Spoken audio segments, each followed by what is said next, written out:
Queridos amigos, sejam bem-vindos ao canal Videira Espírita. Meu nome é Cristina Brito e este é o programa Projeto 15 Minutos, o Evangelho segundo o Espiritismo. Aqui diariamente vemos a terceira obra básica da doutrina espírita, codificada por Allan Kardec, o Evangelho segundo o Espiritismo. Ontem começamos o capítulo 12, Amai os vossos inimigos. Vimos o item 1, o item 2 e metade aqui do item 3. No item 1 e no item 2, nós tivemos aqui dois trechos do Novo Testamento, um narrado por Mateus, outro por Lucas, que é sobre a mesma passagem do Sermão da Montanha, quando Jesus fala para amarmos os nossos inimigos, fazendo bem àqueles que nos odeiam e orando pelos que nos perseguem e nos caluniam, a fim de que sejamos filhos de nosso Pai que está nos céus. Kardec, vamos ler sem comentar, porque comentamos ontem e começamos então o trecho de hoje. Vimos ontem, se o amor ao próximo é o princípio da caridade, amar os inimigos é sua aplicação sublime, porque esta virtude é uma das maiores vitórias alcançadas sobre o egoísmo e o orgulho. Entretanto, equivoca-se geralmente sobre... Há um equívoco, não é? Geralmente sobre o sentido da palavra amor nessa circunstância, com relação ao inimigo. Eu estou mantendo a palavra inimigo porque é a palavra que Kardec usou e Jesus usou e mantemos assim. Jesus não quis dizer por essas palavras que se deve ter pelo inimigo a ternura que se tem para com o irmão ou amigo. A ternura supõe confiança. Ora, não se pode ter confiança naquele que sabemos nos querer mal. Não se pode ter com ele os transportes de amizade, ou seja, aqueles sentimentos de amizade, porque se sabe que é capaz de abusar disso. Entre pessoas que desconfiam uma das outras, não poderá haver os laços de simpatia que existem entre aquelas que estão em comunhão de pensamentos. Não se pode, enfim, ter o mesmo prazer ao se encontrar com o inimigo do que com um amigo. Muito bem, foi o que vimos ontem. Vejamos, então, a continuação do comentário de Kardec. Esse sentimento resulta mesmo de uma lei física, sentimento de atração e repulsão. O da assimilação, da atração e de repulsão dos fluidos. O pensamento malévolo dirige uma corrente fluídica cuja impressão é penosa. O pensamento benevolente vos envolve de um eflúvio agradável. Daí a diferença de sensações que se experimenta pela aproximação de um amigo ou de um inimigo. Porque é claro que esses sentimentos, esses pensamentos vão gerar aquelas energias que vão causar ruins sensações ou boas sensações. Ruins quando é de um inimigo, boas quando de um amigo. Amar os inimigos não pode, pois, significar que não se deve fazer nenhuma diferença entre eles, ou seja, entre inimigos e amigos. Não é isso que isso quer dizer. Amar os inimigos não quer dizer sentir a mesma coisa por um amigo do que por um inimigo. De novo, mas é espírita não tem inimigos. Ok, falemos desafetos, antipatias, reforço. Estamos usando a palavra usada por Kardec, usada por Jesus. Simplesmente isso.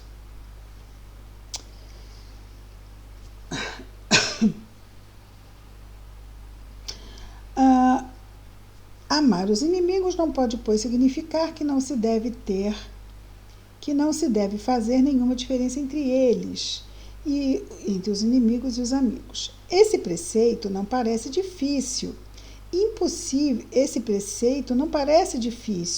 impossível mesmo de praticar. Então, ele não parece difícil, parece realmente assim, impossível, de praticar. senão porque se crê falsamente que prescreve lhes dar o mesmo lugar no coração. Aí realmente não dá.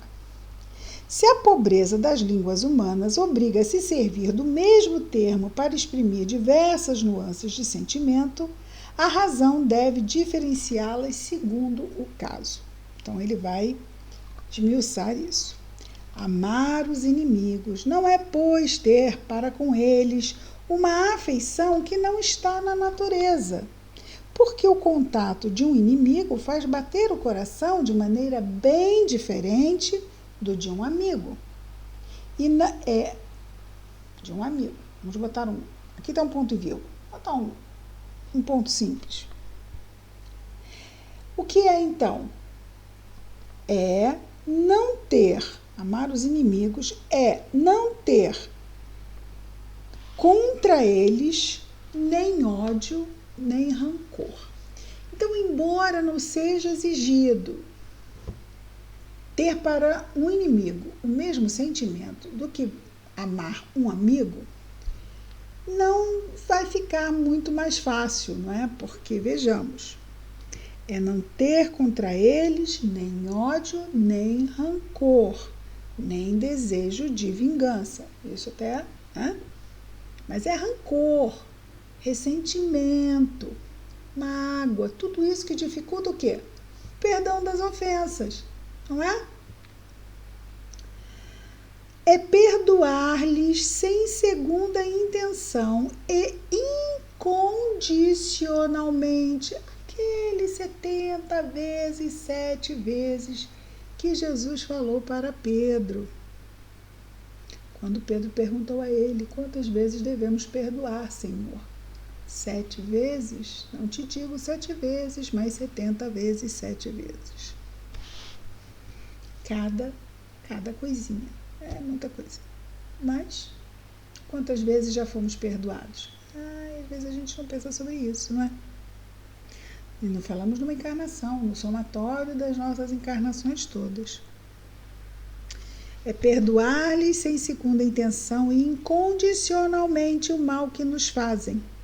É não opor nenhum obstáculo à reconciliação. E é interessante que a gente imagina, mas isso é nunca que isso vai acontecer. Aí o anjo da guarda fala, vamos esperar. Aí a gente desencarna todo mundo.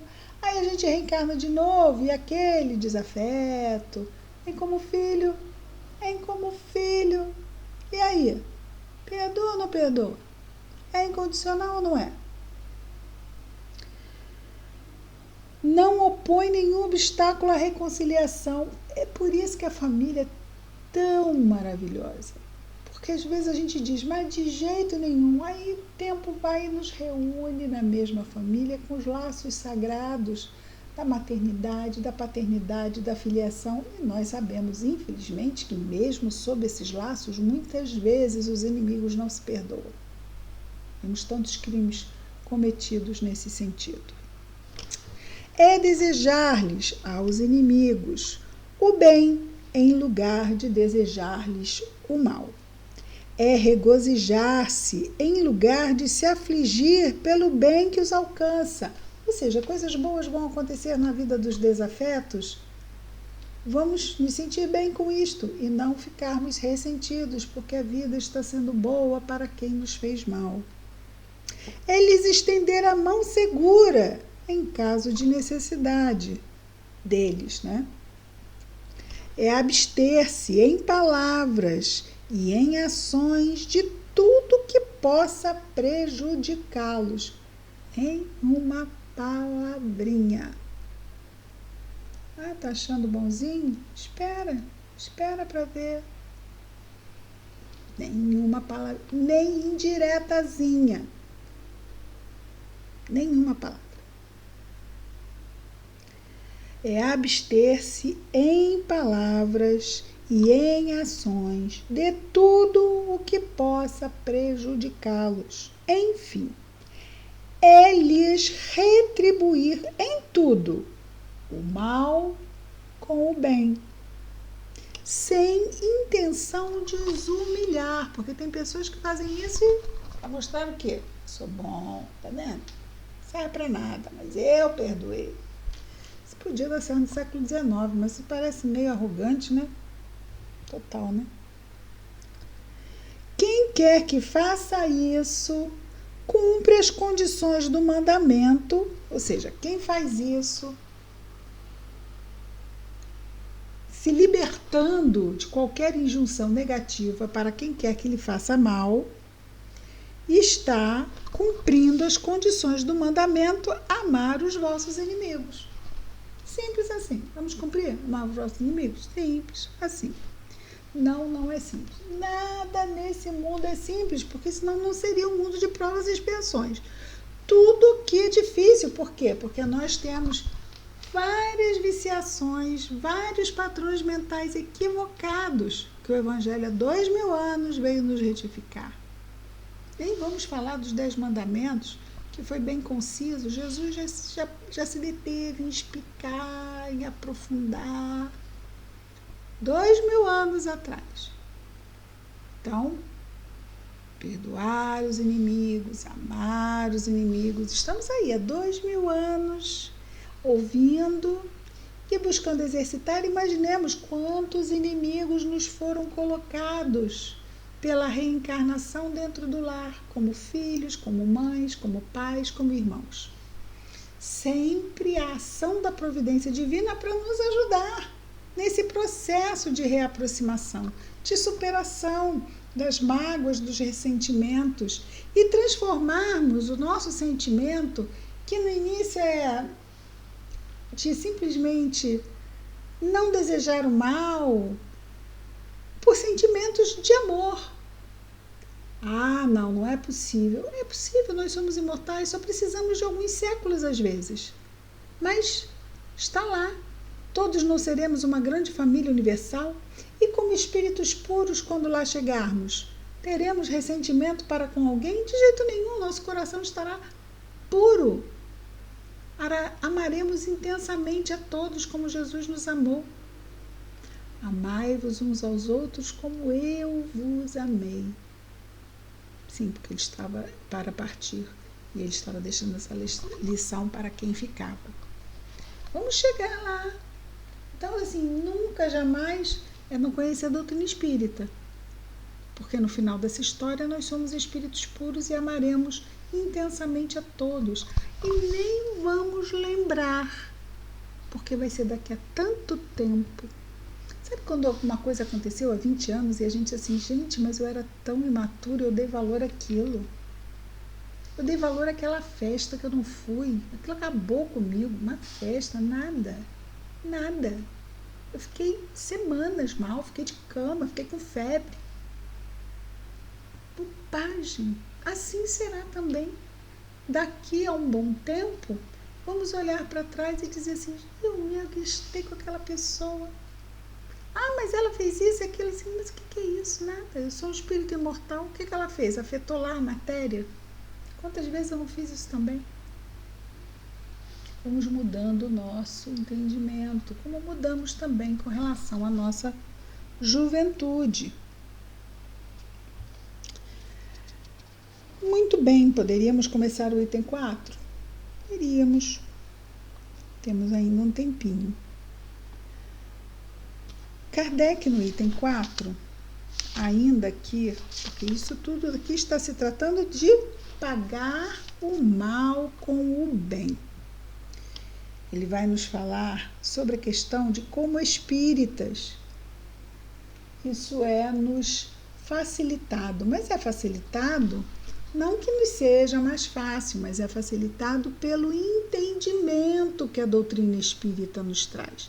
Se nós falamos que o Evangelho está aí há 2000 anos nos incitando, não é? Nos estimulando a essa vivência, vem a doutrina espírita há pouco mais de 160 anos nos explicando, falando sobre fluidos, falando sobre a imortalidade, aprofundando a questão da reencarnação, muito, muito bem.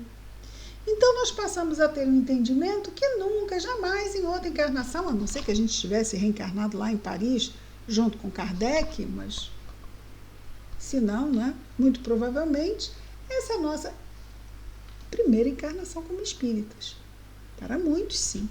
Alguns Não, alguns lá no final do século passado, início do século retrasado, início do século passado, podem até já ter sido espíritas, até mesmo no Brasil. Mas não vai ser a maioria. Né? A maioria de nós, espíritas, está vivendo a primeira encarnação como espíritas. E esse acervo de conhecimento é um diferencial importantíssimo para esses 2000 anos em que vivemos com as informações, mas agora o Espiritismo também como revelação divina nos aprofunda. Amanhã veremos o item 4 no projeto 15 Minutos, o Evangelho segundo o Espiritismo. Muita paz a todos.